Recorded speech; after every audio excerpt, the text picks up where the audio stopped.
Bonjour et bienvenue dans Parole d'Histoire, un podcast consacré à l'actualité des livres, des débats et de la recherche en histoire. Je suis André Loez et j'ai le plaisir d'être aujourd'hui avec deux médiévistes. Pierre-Olivier Dietmar, bonjour. Bonjour. Vous êtes maître de conférence à l'EHESS et Maude Pérez-Simon, bonjour. Bonjour. Vous êtes maîtresse de conférence à l'université Sorbonne Nouvelle et vous venez de publier tous les deux l'édition et traduction d'un incroyable manuscrit du XIIIe siècle intitulé « Les monstres des hommes, un inventaire critique de l'humanité au XIIIe siècle », publié chez Honoré Champion dans la collection Champion classique Moyen-Âge.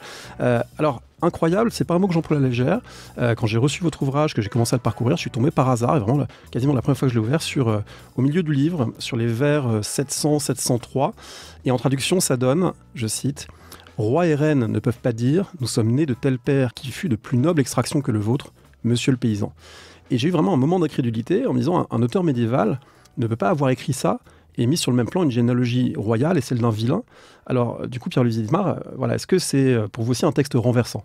Oui, merci beaucoup. C'est un texte qui nous a extrêmement frappé quand on l'a découvert, notamment par sa vigueur politique, où on avait l'impression de découvrir une langue du XIIIe siècle qu'on ne connaissait pas auparavant, et notamment par ses attaques, sa colère vis-à-vis de la noblesse, où le texte s'en prend, comme dans le passage que vous venez de citer, non pas à, disons, une noblesse qui serait décadente par rapport à une noblesse idéale qui aurait vécu une génération avant, mais à l'idée même de noblesse. Et il s'adresse en effet aux nobles en les agressant régulièrement, en leur disant « Bah oui, vous êtes aussi des enfants d'Ève et d'Adam, vous êtes des fils de paysans. » Et vous mangez des gens. Et vous mangez des gens. Pire encore, vous les mangez vivants, puisque plus vous grossissez, plus effectivement les paysans maigrissent. Donc c'est l'agression peut-être la plus fondamentale, la plus anthropologique que l'on a trouvée effectivement sur la noblesse au cœur du Moyen-Âge. Du coup, Maude Pérez-Simon, il faut peut-être expliquer le titre, qui est à la fois un titre que vous avez choisi, mais vous l'avez choisi à partir du texte, « Les monstres des hommes ».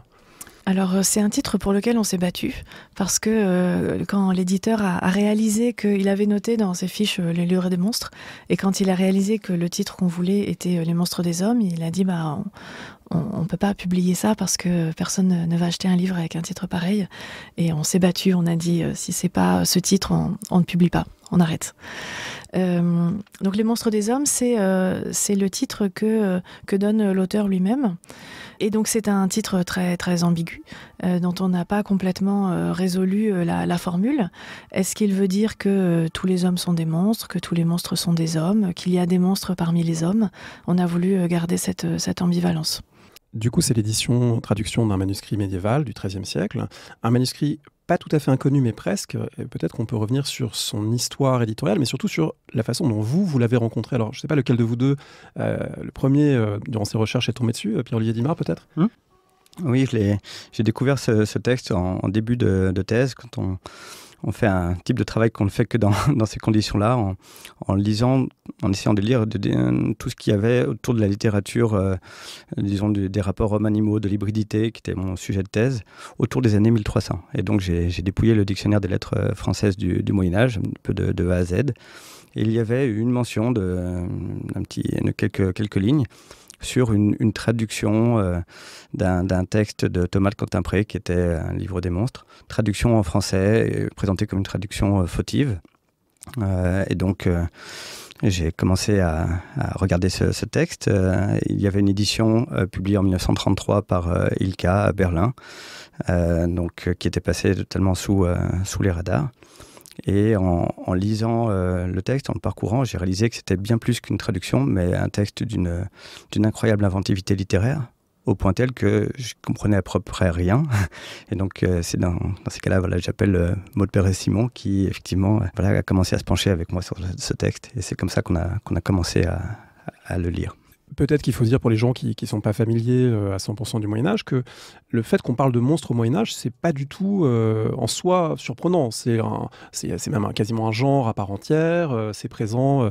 Maude Pérez-Simon, vous avez travaillé notamment sur le roman d'Alexandre, qui est presque un best-seller médiéval où on réinvente Alexandre le Grand en Orient, et dans quasiment tous les manuscrits, il y a des gens avec un seul pied qui s'abritent du soleil à l'ombre de leurs pieds, etc. Enfin voilà, le thème du monstre en soi n'est pas exceptionnel. Alors du coup, qu'est-ce qui attire votre attention également lorsque vous avez rencontré ce texte singulier par rapport aux autres ? Donc c'est un texte qui est présenté par l'éditeur des années 30 et qui se présente lui-même comme une traduction. Et en fait, c'est un faux semblant. C'est vrai donc on a tenu dans notre édition à mettre le texte latin, qui tient toujours en quelques lignes pour chaque monstre. De fait, il traduit, mais il s'arrange avec la traduction. Et ensuite, il ajoute sa propre sauce, sa propre réinterprétation. Et donc, par exemple, pour celui dont vous parliez, le sciapode, qui n'a qu'un seul pied, on peut penser que c'est un être qui est très lent pour se déplacer puisqu'il n'a qu'un pied. Mais Pline nous dit qu'il est rapide parce qu'il fait la roue. Et donc il peut se déplacer rapidement. Et notre auteur dit, mais finalement, ce monstre, est-ce qu'on a l'équivalent chez nous? Il dit oui, ce sont les reclus. Parce que les reclus, on croit qu'ils sont comme ça immobilisés dans leurs petites cellules, qui ne bougent pas. Mais leurs pensées galopent avec le diable et ils s'évadent et ils vont très très loin avec le diable. Donc pour chacun des monstres, en fait, ils cherchent l'équivalent occidental du monstre. C'est ça vraiment qui fait la radicalité du propos. Alors peut-être disons un mot de la forme choisie par cet auteur. On essaiera avec vous d'élucider dans quel milieu ça naît, qui est derrière.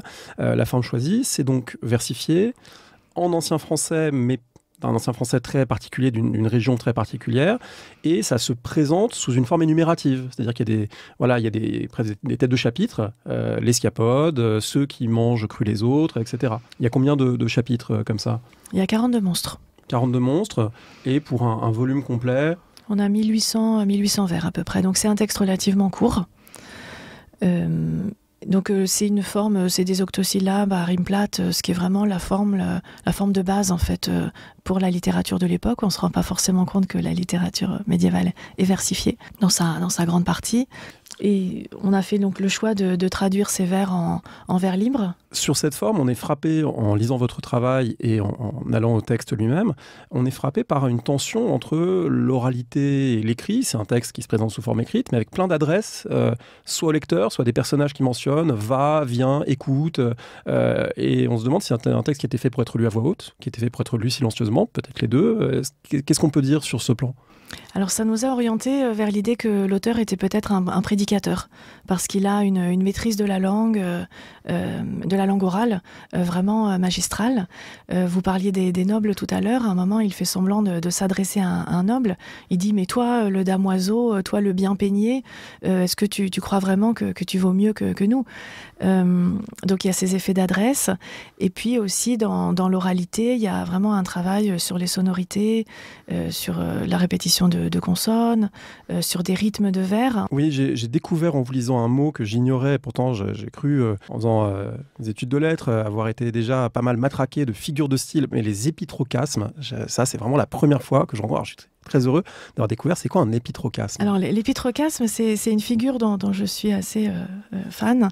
C'est le fait de faire un vers ou une phrase avec que des monosyllabes, ce qui crée un effet de martèlement, d'impact, vraiment intéressant. Peut-être je peux faire une comparaison avec ce qui se passe aujourd'hui.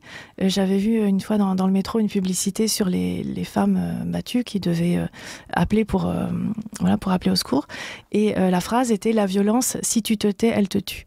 Et ça, c'est vraiment un excellent exemple d'épitrocasme avec allitération en T qui montre le martèlement de la violence et le danger. Alors peut-être qu'on peut prendre un exemple médiéval du coup d'un épitrocasme dans ce manuscrit du XIIIe.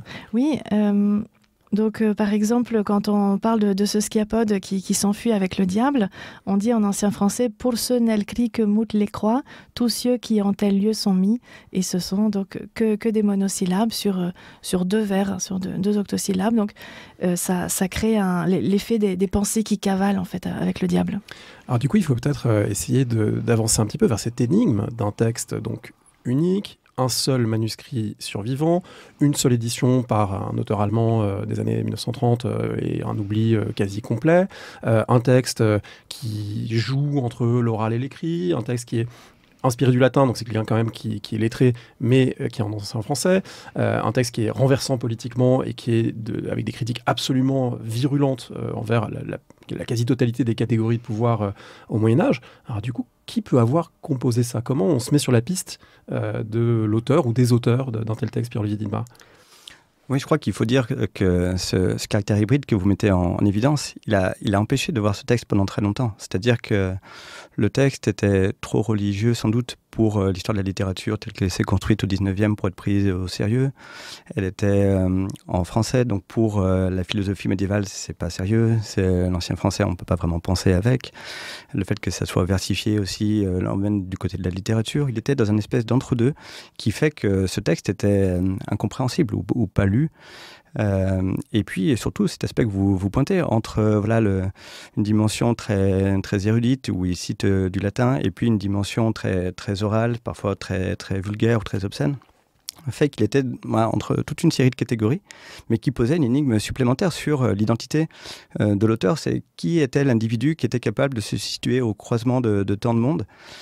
Et donc on a été vraiment dans une espèce de quête de chercher effectivement cet individu avec lequel finalement on a cohabité pendant très, très longtemps, pendant plusieurs années. Oui, vraiment, je recommande la lecture de l'introduction, qui est une longue introduction très étoffée, et y compris aux gens qui ne sont pas médiévistes de formation de sensibilité et qui seraient curieux, parce qu'il y a un petit côté enquête policière quand même. C'est-à-dire il faut recouper, faire des suppositions, repérer les quelques noms propres qui sont présents, et ça c'est un indice fort. Oui, c'est ça. Le texte est anonyme, donc on avait très peu d'indices. Il y a une enluminure, la première, qui effectivement représente un homme qui a un habit monastique. Donc c'était le seul élément qu'on avait. Et effectivement, après, en avançant, en reprenant toute une série d'hypothèses, on a d'abord imaginé qu'il pouvait être lié au mouvement béguinal, que ça pouvait être une femme. Et puis en avançant, on s'est rendu compte qu'il y a un moment où il dit « les femmes sont nos monstres », donc ça rendait improbable le fait que ce soit une femme qui écrive. On a pensé à toute une série de mouvements radicaux, proches des fraticelles, du mouvement franciscain, qui mènent une critique sociale d'une incroyable virulence dans ces années, mais qu'on a dû écarter pour une série de raisons.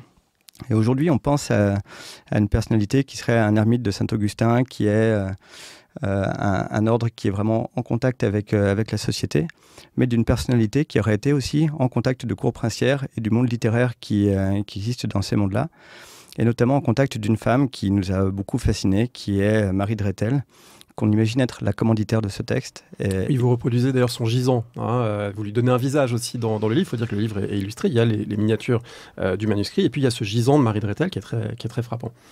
Oui, c'est sans doute la personnalité de cette femme explique la survie de ce texte jusqu'à nous. Parce qu'on peut se dire qu'il y a une forme de paradoxe d'un texte qui critique la noblesse avec beaucoup de virulence, et qui se trouve dans un manuscrit commandé par une grande aristocrate avec des enluminures très soignées à la feuille d'or. Et là, il y a une espèce de paradoxe qui peut s'expliquer si on accepte la personnalité de cette femme que l'on aime décrire comme une radicale chic de cette époque, et qui effectivement s'est retirée dans un monastère après avoir donné pratiquement l'ensemble de ses biens aux pauvres, et qui a un engagement, disons, très, très fort, social très fort, et qui a pu, du coup, faire mettre par écrit ce texte radical qui existait dans son entourage. Oui, cet engagement pour les pauvres. D'ailleurs, notre auteur anonyme le dit à un moment, il dit, voilà, elle est bonne avec ses pauvres, elle les scelle, elle leur donne une selle pour aller plus loin. Alors vous traduisez par elle les dote, mais en fait, c'est cette idée qu'elle les accompagne, elle leur donne des biens, elle les laisse pas tomber, quoi. Oui, elle leur donne une couette aussi. Oui, c'est tous pourris sauf elle. C'est le seul élément de contexte.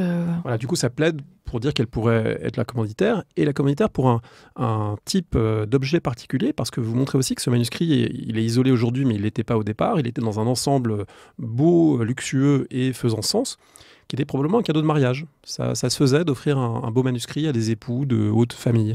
Oui, voilà. Notamment dans le cas qui nous occupe, parce que apparemment ce mariage scellait la réconciliation de deux familles qui ont un peu mis à feu et à sang la région pendant plusieurs années. Et le mariage ici du fils de Marie de Rethel avec Yolande de Dampierre a permis peut-être de sceller une réconciliation. Et ce livre serait le cadeau de mariage. Donc il inclut des textes très différents.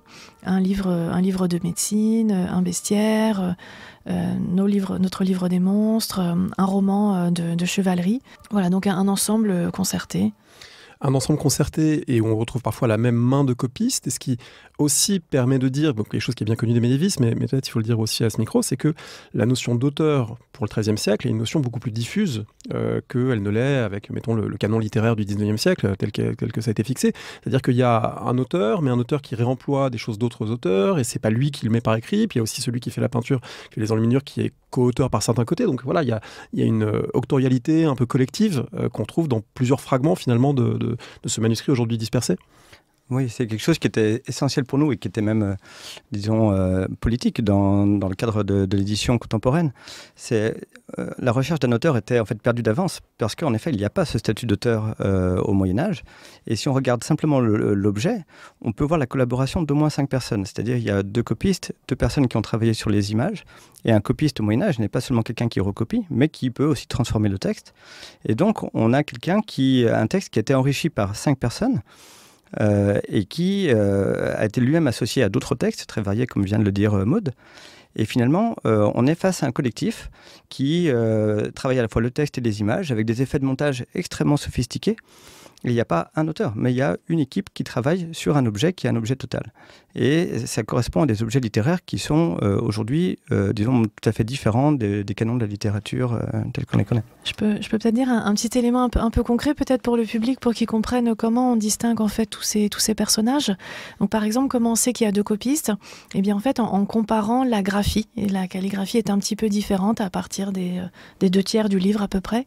Donc on dit dans notre jargon qu'il y a 2 mains, et comme ça on sait qu'il y a au moins 2 copistes. Et comment on sait que c'était relié avec d'autres livres?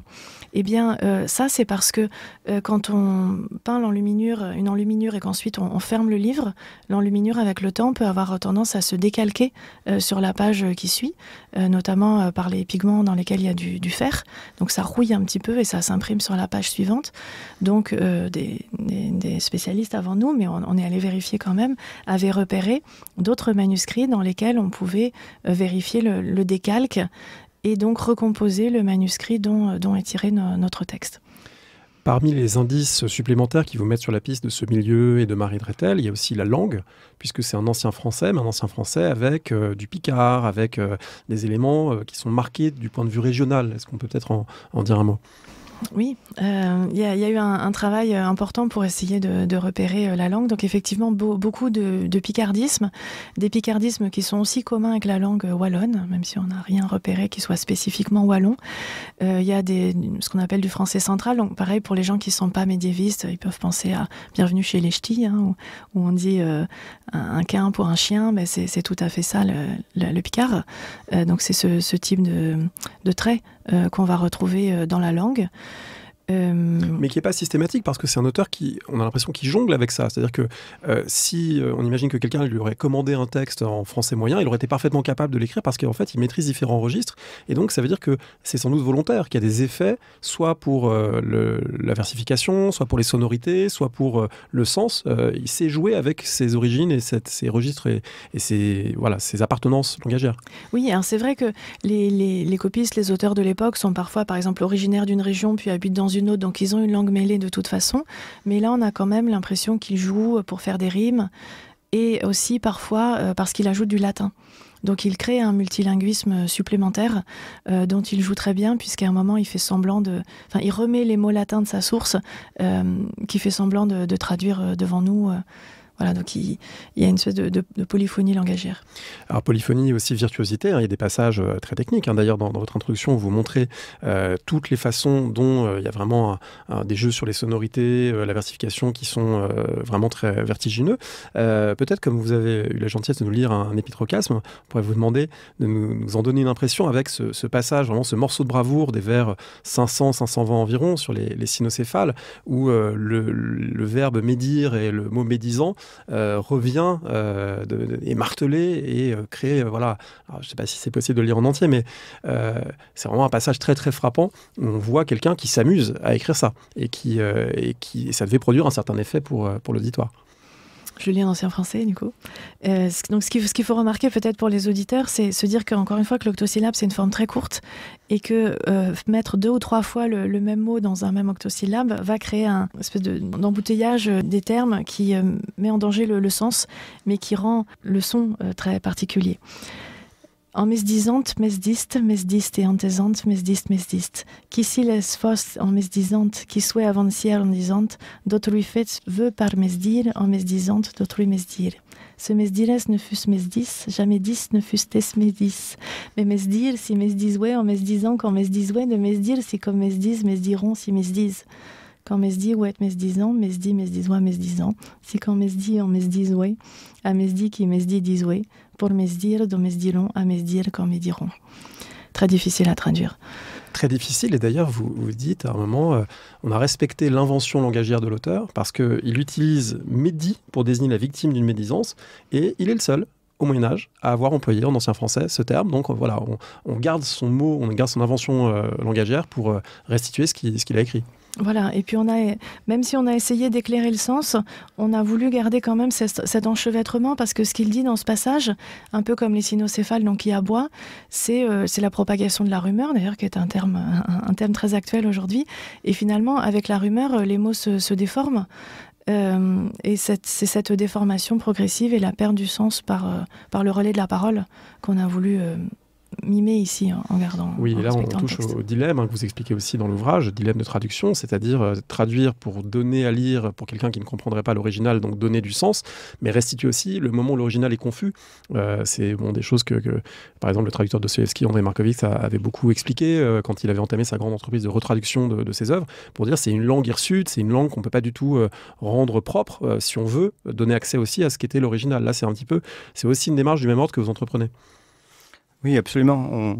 On a voulu garder une forme, disons, d'approche littérale par rapport au texte pour rendre compte de cette perte du sens qui était vécue comme un défaut par les quelques personnes qui s'étaient penchées sur ce texte, de se dire, bah oui, ça fait partie de son inventivité, de ce rapport lâche à la langue qui est à la fois virtuose par certains aspects et qui parfois accepte la tautologie, la répétition, la dérive, et qui en fait s'inscrit, ce faisant, aussi dans toute une tradition littéraire qui est celle des phatrasies, qui est une constellation du non-sens qui existe dans le nord de la France dans ces années-là, et qui est aussi une forme, disons, de plagiat par anticipation, de Rabelais, de toute une tradition littéraire qui va jouer sur le non-sens, sur les listes, sur les ruptures de ton, les ruptures de registre entre du latin savant et des termes obscènes.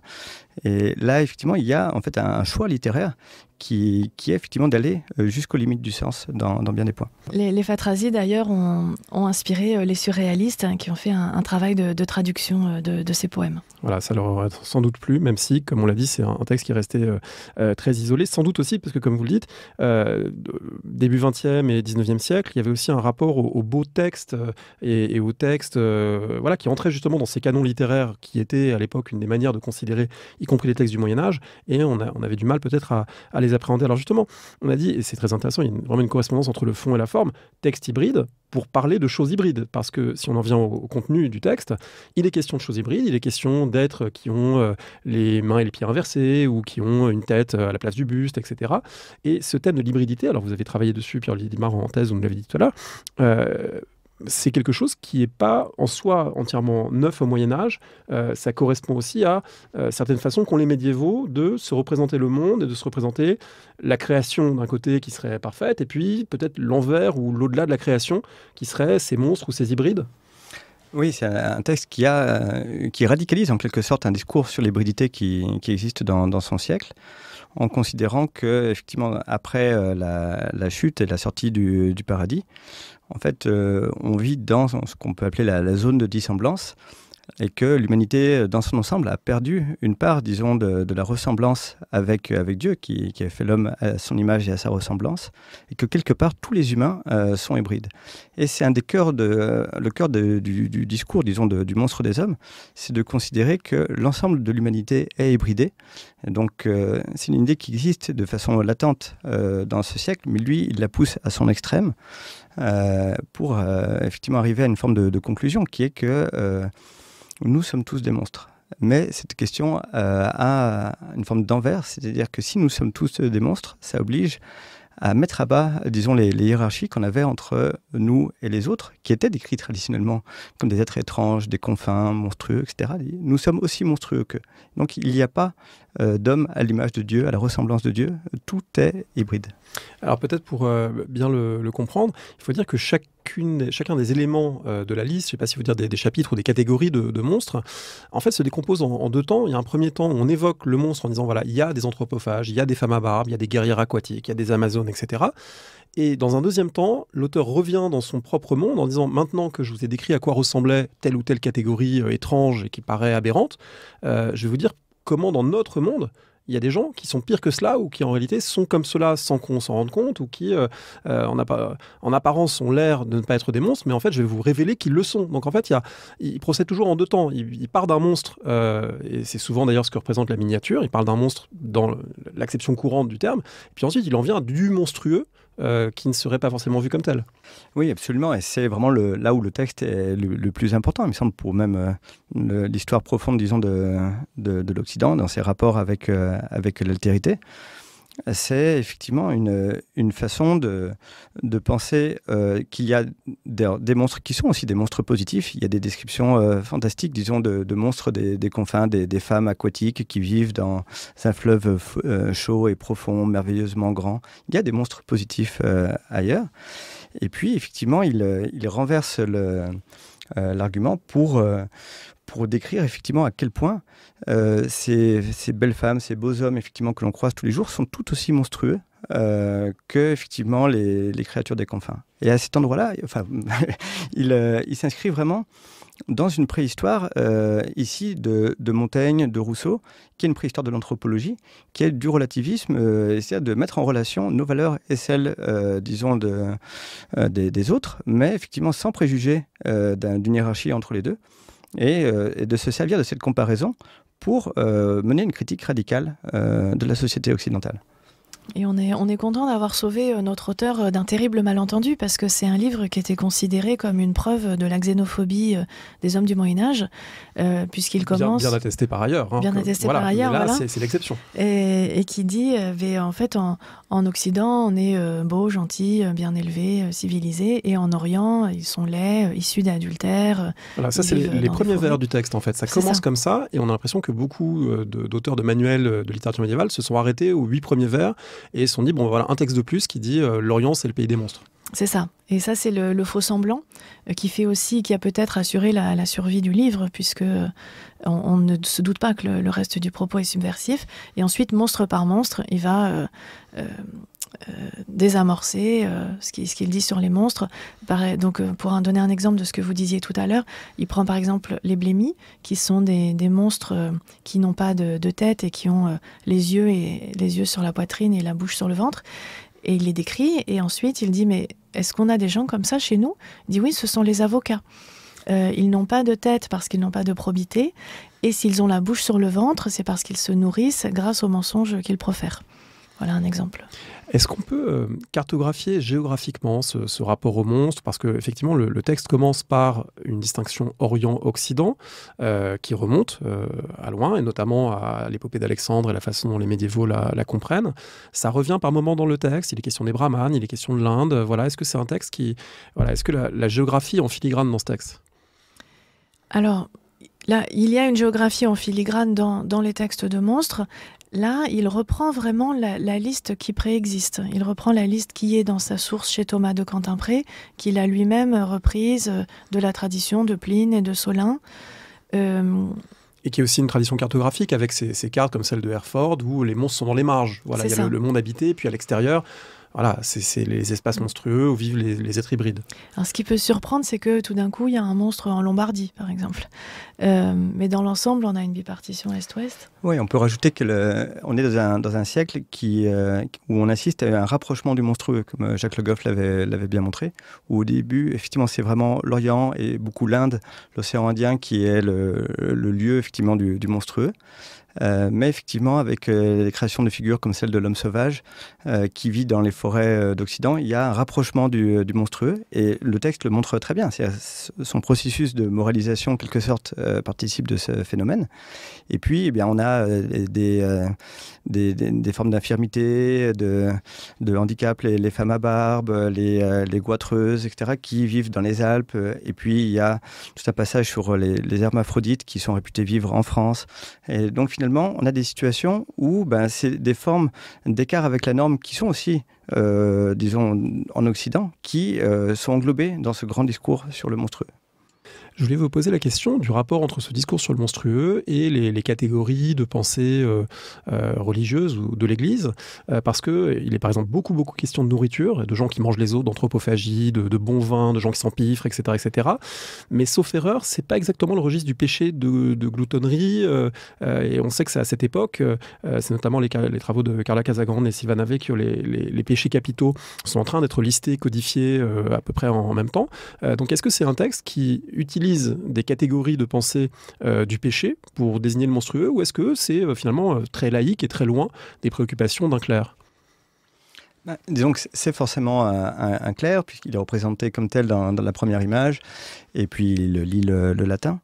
Mais c'est un clerc qui est très loin des réflexions que effectivement vous évoquez, parce qu'il n'y a aucune mention de toutes les révolutions, notamment de la scolastique, de la redécouverte d'Aristote. Il a une pensée qui est très brute, dans un sens qui se réfère, disons, à une théologie qui est essentiellement augustinienne, mais qui est effectivement pas du tout la pointe de la réflexion de son siècle.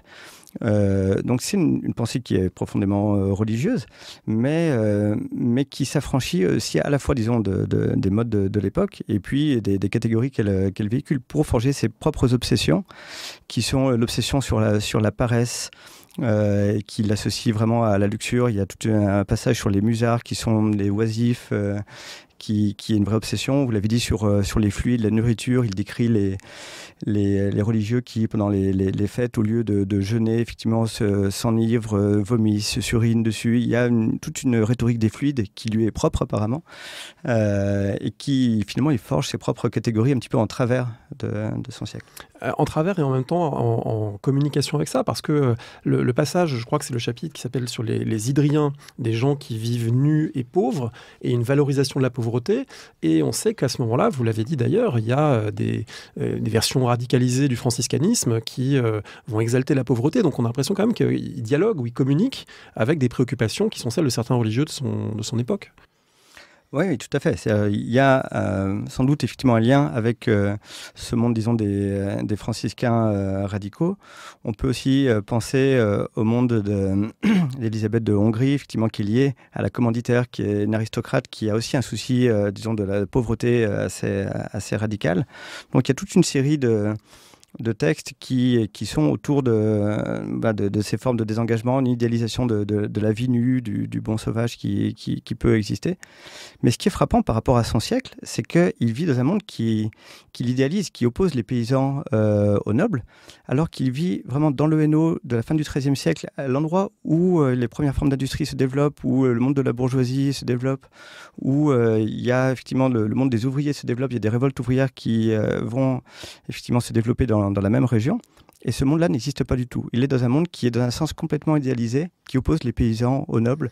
Oui, il est très féodal. Très féodal. Il est plus Robert Fossier que Patrick Boucheron, en termes dans un sens. Voilà, de paysage. On n'est pas dans la ville médiévale, on est vraiment dans la tripartition, les seigneurs, les paysans et les prêtres. Alors, on a parlé de la nudité, il faut peut-être signaler que cette nudité, elle n'est pas entièrement visible pour un lecteur de 2024 qui regarderait le manuscrit, parce que certaines des miniatures ont été grattées lorsqu'il y a des personnages nus, mode Pérez Simon. Oui, il a gratté donc plutôt moins que la nudité, les parties sexuelles.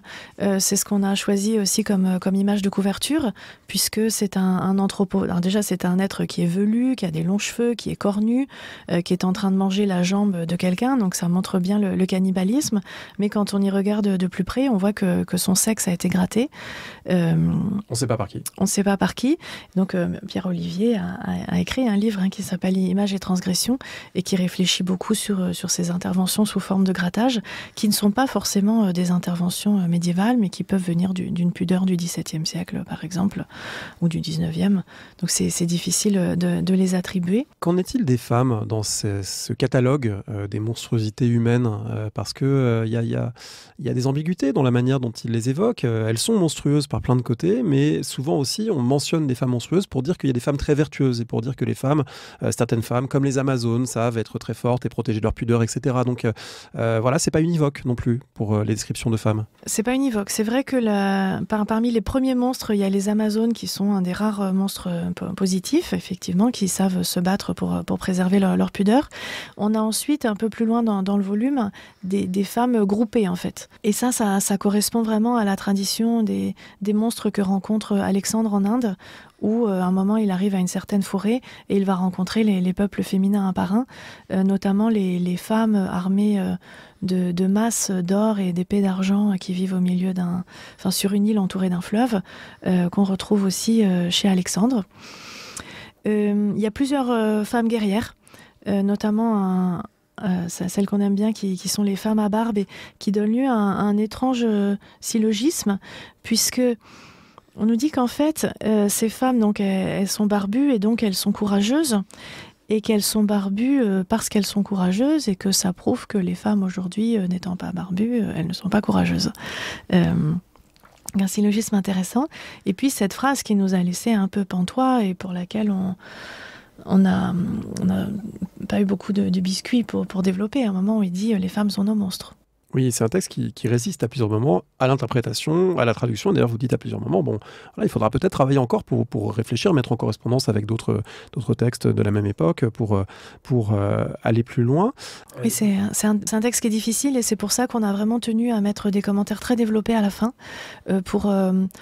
pas pour fixer le sens, parce que c'est pas possible et ça n'est pas notre souhait, mais pour proposer différentes pistes, parfois des pistes qui vont dans des directions opposées, mais nourrir la réflexion pour quelqu'un qui se retrouverait devant ces descriptions de monstres qui sont un peu désarmantes parfois.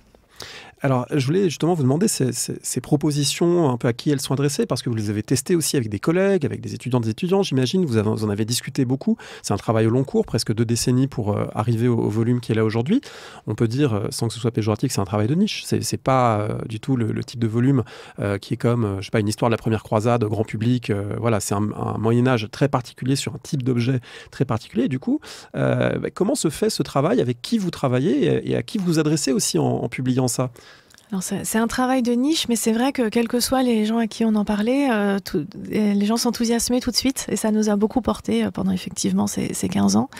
Ce qui nous a donné l'occasion d'en parler dans différents lieux. On a été invités dans des colloques sur la question des frontières, par exemple, sur la question des merveilles, mais aussi on l'a testé dans nos séminaires respectifs.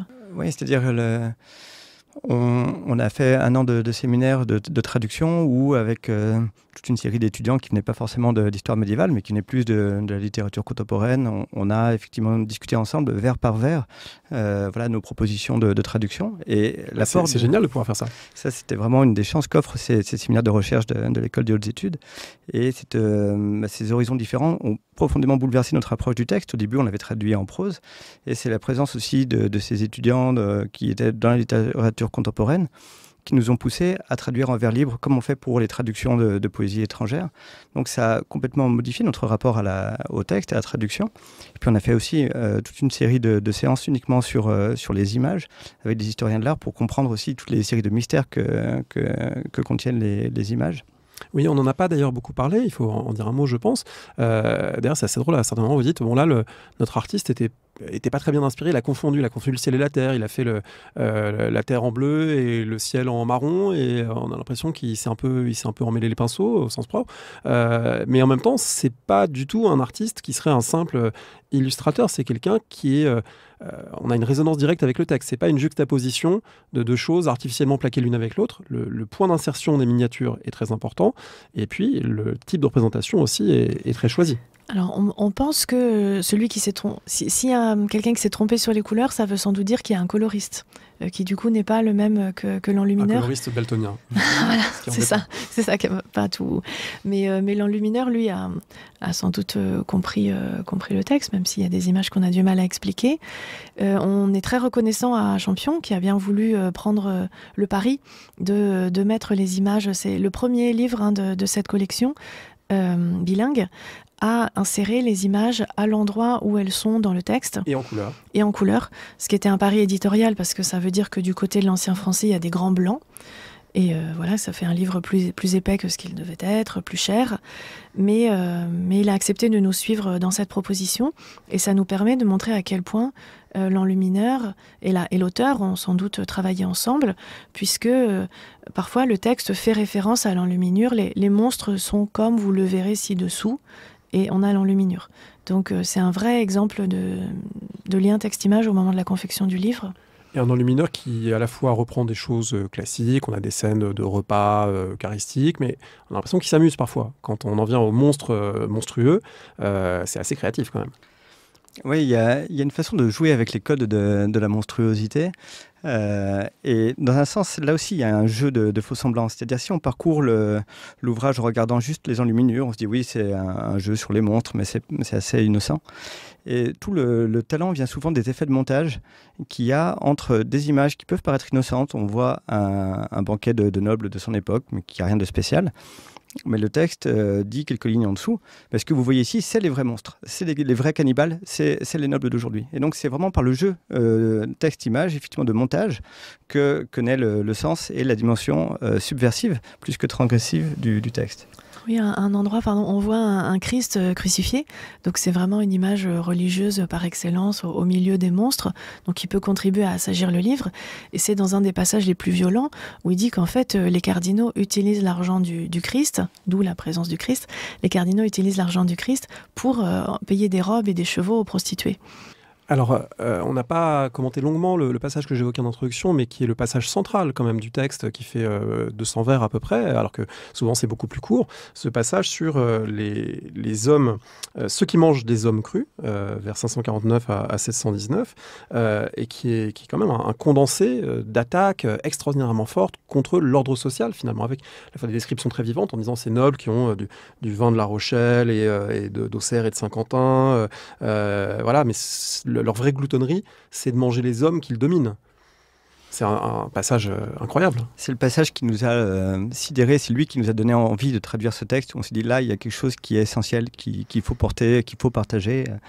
Et le fait de dire, voilà, il y a des cannibales, ils ne disent pas cannibales, il y a des anthropophages en Orient qui mangent des hommes nus et des hommes crus, et c'est horrible. Il dit, mais effectivement, il y a encore pire chez nous, c'est les nobles. Et là, il s'adresse directement aux nobles en disant, vous, nobles gens qui mangez chair humaine, et il dit, voilà, les nobles d'Occident sont pires, les anthropophages d'Occident sont pires que ceux d'Orient, parce qu'eux ont la dignité de manger des hommes morts, mais vous les mangez vivants. Et là, le texte est terrible, parce qu'effectivement, à la fois, il agresse nommément le lecteur. Donc, c'est vous, les lecteurs, qui êtes les vrais anthropophages. Oui, parce que le public est un public, les destinataires, lors de ce mariage princier ou seigneurial, c'est les gens qui s'adressent. C'est clairement un public déjà de lettrés, qui sont capables de lire, et puis qui possèdent des manuscrits luxueux comme celui-ci. Donc, c'est des nobles. Donc, il agresse le lecteur, mais il s'adresse aussi aux paysans. Il dit, mais vous, allez vous asseoir à la table des nobles, allez manger leur nourriture. Puis, il bascule de la colère à la tristesse, où il dit, mais où sont passés tous ceux à qui j'avais conseillé de faire cela? Donc, il y a souvent des passages qui sont un peu dépressifs, qui effectivement vont avec cette dimension colérique. Et puis, les images au milieu de tout ça. Et là, il y a une invention incroyable. C'est-à-dire qu'il y a une image rarissime, disons, de la prédation seigneuriale, où on voit effectivement ce que le texte décrit comme des orphelins qui sont nus, en train de crier, pendant qu'un homme, de dos, effectivement protège un serviteur qui vient enlever les biens d'une famille nue, abandonnée. Et là, c'est vraiment l'image peut-être la plus violente que je connaisse, disons, de la prédation seigneuriale. Avec aussi une adresse violente aux pauvres, puisque là aussi c'est rarissime à ma connaissance. Ô toi pauvre qui le demande, va, assieds-toi à cette table, la table où les seigneurs s'empiffrent. Là, c'est quand même très radical aussi. Oui, il est sans pitié en fait des deux côtés, et c'est cela qui fait que finalement il n'y a aucun espoir. Le livre se termine sur une très très bonne, très très belle anaphore, donc une répétition des mêmes termes. Il dit qu'en fait le monde est perdu, et en ancien français ça se dit lit, donc l'immonde, et finalement le monde est immonde, et il joue sur ces termes. Sur une vingtaine de vers pour dire que le monde est orgueilleux, le monde est sale et vilain, le monde est plein d'envie, le monde est cruel et infâme. Donc l'immonde et cruel est infâme. Monde, tu ne vaux rien. Alors c'est une conclusion un peu dure, mais on peut être très heureux d'avoir accès à ce texte et dans la VO et dans la version française que vous avez traduite. Et traduite, peut-être on le redit, en essayant de garder cette tonalité. À un moment, j'ai repéré au vers 414 ce choix de traduction que j'ai trouvé intéressant, où dans le texte en ancien français, on a la pute heure, et en français, ça donne ils sont nés sous une sale étoile. Voilà, et du coup, bon, c'est pas tout à fait aussi grossier que l'original, mais bon, la sale étoile, ça dit quand même qu'on n'est pas dans le registre de langue le plus châtié, donc vous avez eu plein de dilemmes comme ça, j'imagine. Oui, c'était quelque chose qui était très important pour nous, malgré tout, de rendre compte de sa vulgarité, de son obscénité parfois. De ne pas traduire, comme on l'a fait souvent, effectivement, un texte dans une langue du 19e qui n'aurait rien à faire ici. Et donc, parfois, effectivement, on a dû trouver des solutions comme ici, où la puteur, ça ne voulait rien dire en français, donc la sale étoile avait plus de sens. Mais en revanche, il y a un autre passage qui est tout à fait à la fin, qui est un passage incroyable, qui suit un grand passage surréaliste, où on parle des hommes qui croient tout savoir et qui prennent les brebis pour de beaux pourceaux, les mésanges pour des éperviers, des chouettes pour des faucons, les singes pour des saumons, etc. Et puis, à la fin, le texte dit, on l'a traduit ainsi, à la fin, nous verrons très clairement ce qui sera découvert, ou cul, ou couille, ou con, ou bite, le mort au mort, le vivant au vivant. Et ici, c'est important pour nous de traduire le mot vite en ancien français en bite en français contemporain, de se dire ce vocabulaire-là, de cul, de couille, de con, de bite, il était difficile à porter. C'est des coupures de mots qu'on essaie d'éviter en fin de ligne, par exemple, dans ce siècle-là. Donc il avait une charge transgressive à ce moment-là. Et ici, on voulait le rendre dans la vulgarité contemporaine également. Et ça, c'était effectivement aussi des discussions avec l'éditeur qui n'étaient pas tout le temps évidentes. Mais je crois qu'on a réussi à convaincre, à garder au moins quelques éléments de vulgarité comme ça. Et parfois, il y a des passages qui sont vulgaires et on voit l'éditeur du début du siècle qui dit, alors là, le sens est perdu, on n'est pas sûr de comprendre. En fait, si on accepte que ça peut vouloir dire ça, le sens est clair. Du coup, ce qui permet de dire, peut-être pour conclure, que si on boucle la boucle historiographique aussi, il y a eu un premier âge d'or de l'édition critique, qui était deuxième moitié 19e, début 20e, avec notamment cette érudition allemande absolument gigantesque en termes d'ampleur, de moyens, d'attention, les monumenta, voilà, tout ce travail sur les manuscrits médiévaux qui a permis d'avoir des éditions encore aujourd'hui extraordinairement solides. Mais on pourrait presque dire qu'on est dans un deuxième âge d'or aujourd'hui, parce que le numérique notamment permet de proposer des éditions en ligne. Vous en citez une pour Thomas de Quentin-Pré, parce que les outils, les progrès de toute une série de disciplines auxiliaires de l'histoire ou de disciplines à part entière ont permis aussi de travailler mieux. Donc, est-ce que vous avez le sentiment que on peut s'appuyer, comme disait, je sais plus, nous sommes des nains sur des épaules de géants.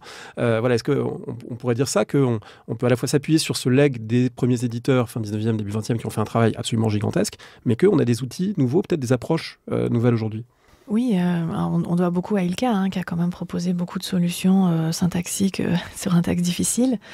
Et puis, on doit beaucoup au dictionnaire du moyen français de la TILF, qui a permis de regarder justement tout l'historique de certains termes, parce que notre auteur invente beaucoup de mots. Et on avait besoin de dictionnaires comme celui-là pour être sûr qu'il n'y avait pas d'autres attestations. Oui, on s'est beaucoup reposé sur ça. C'est vrai que cet outil numérique du dictionnaire du moyen français en ligne, il a été essentiel pour toutes les variantes sur lesquelles on se serait perdu et on n'aurait jamais retrouvé le sens sans ça. Et puis le fait d'avoir accès à des sources extrêmement peu connues, c'est un texte qui, dans toute sa singularité, fait par ailleurs référence à toute une littérature. Il y a un pamphlet, par exemple, qui s'appelle Le Vilain Langouste. Est-ce qu'on l'aurait trouvé sans effectivement toutes les bases de données qui permettent de moissonner? C'est sans doute que non. Et tous ces textes qui paraissaient isolés, parce qu'ils n'étaient pas dans une grande tradition littéraire, grâce aux masses de données qu'on possède aujourd'hui, trouvent une famille. Et on a toute une autre littérature qui commence à apparaître. Et d'ailleurs, Maud a finalement découvert un autre texte qui est vraisemblablement écrit par le même auteur. Et donc on commence à créer un nouveau corpus. Merci beaucoup à tous les deux. Est-ce que vous avez, pour finir, un conseil de lecture que vous voudriez partager à ce micro? Peut-être que à la fin, disons, de l'introduction, on essaye de proposer une vie imaginaire. Il y a un moment, disons, d'histoire spéculative où on s'est dit, on ne peut pas proposer vraiment l'histoire de ce manuscrit, mais on peut l'imaginer. il y a un récit qui est crédible, mais c'est qu'un récit crédible, pas plus que ça. Et ce faisant, on s'inscrit dans une traduction d'un ouvrage que j'aime beaucoup, qui est Les vies imaginaires de Marcel Schwob, qui met en dialogue les puissances de la fiction avec celles de l'histoire et qui a été une grande source d'inspiration. Donc c'est un ouvrage que je recommanderais à tous les historiens. Moi, je vais ouvrir vers les monstres contemporains pour conseiller une revue dont le premier numéro vient de paraître, qui s'appelle Chimère, la revue des mondes de l'imaginaire, et qui est tout à fait enthousiasmante parce qu'elle nous donne accès à... C'est fait en grande partie par des chercheurs. C'est une revue très illustrée et elle nous donne accès aux monstres qui sont contemporains, aux monstres du Witcher, aux dragons de Robin Hobb, aux mangas et à Lovecraft. Et ça montre que les monstres sont toujours parmi nous, sous toutes leurs formes. Merci beaucoup Maud Perret-Simon, Pierre-Olivier Dittmar. Je rappelle le titre de l'ouvrage que vous avez édité, Les monstres des hommes, un inventaire critique de l'humanité au XIIIe siècle, chez Honoré Champion.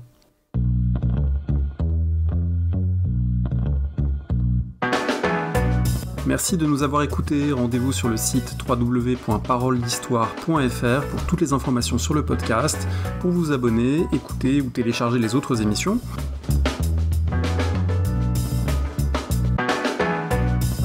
La discussion se poursuit aussi en ligne, notamment sur Twitter. Vous pouvez poser des questions @paroledist et à bientôt pour un prochain épisode.